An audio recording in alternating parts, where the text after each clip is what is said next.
That number one thing is that you add in new information. Number two thing is that you look through your work and say, have I assumed something here? Now, I'll tell you a funny story. Some languages require every step of a process to be in, all right? And there was a Bible, New Testament translator out in Anandulyakwa language out at Groote Island, who she'd been working with the Groote Island, the Anandulyakwa translators, and they had translated the story, and Jesus had got into a boat and he'd gone over to the other side and he was teaching the people on the other side. Okay? So they just translated it like that. And then they took that translation out amongst the Anandulyakwa speakers out that weren't translators. And everyone balked. They couldn't follow what it was saying. And then suddenly one person, after they'd gone to a few places and they'd circled it as being a place of confusion, and they couldn't work out why, but when they went to one person, this person said, so did he get out of the boat? And in their storytelling, you've got to tell everything.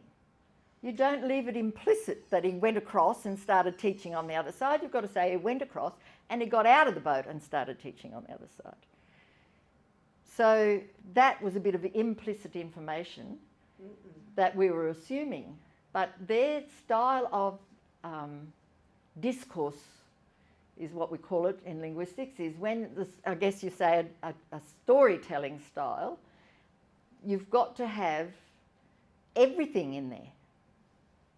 You can't leave him in the boat. And so that's what I want you to look for now. That's the sort of implicit information that's there. Have you left something in the boat? Have we included all the steps of the story? Now I've added, from now on, the entry will have what we added. Okay? So, can you find anything in here that is implicit to our... We have the knowledge about that, and it's there, and they might even have a knowledge about it as well, but in this case they didn't really have the knowledge of it, and we really need to add it in as something. When someone shines a light into our eyes, our pupils should contract or become small quickly. This is the situation. Implicit information is where you don't say something because everybody knows it already. Whereas in fact, when you're crossing a worldview, you don't. Not everybody does know. Or they could be implying something else. Yes. That's worse. They either don't know or they're making the wrong implications. Yes. But can anyone see any other implicit information that should be there? We're looking for something in there where we are assuming people will know, and maybe they will.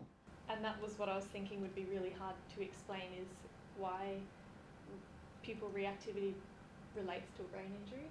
So that phrase kind of implies that there's an agreed understanding that there's a relationship between brain injury and pupil reactivity. Yep. And I must say we didn't actually follow through on that, but I agree with you wholeheartedly there. The mechanism of getting the brain injury, like how... Yeah. The mechanism, you're right.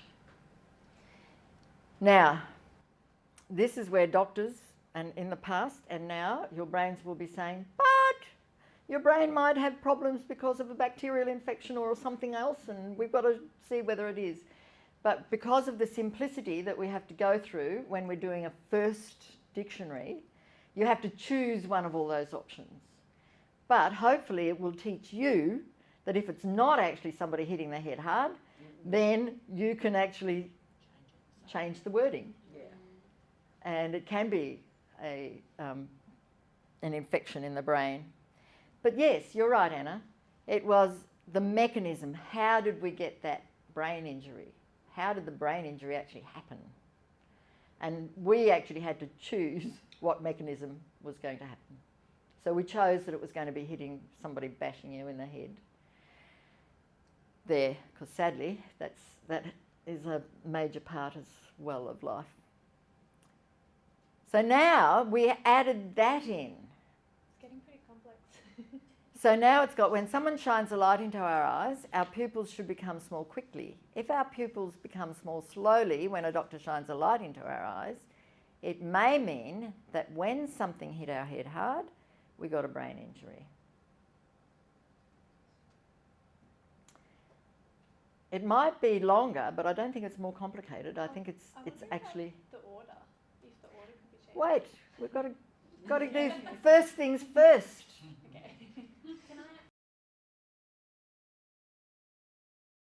So go ahead and look at your own and see if there's something in there that you've assumed people will just know. And maybe they even do, but they need it actually said in their style of hearing and style of discourse.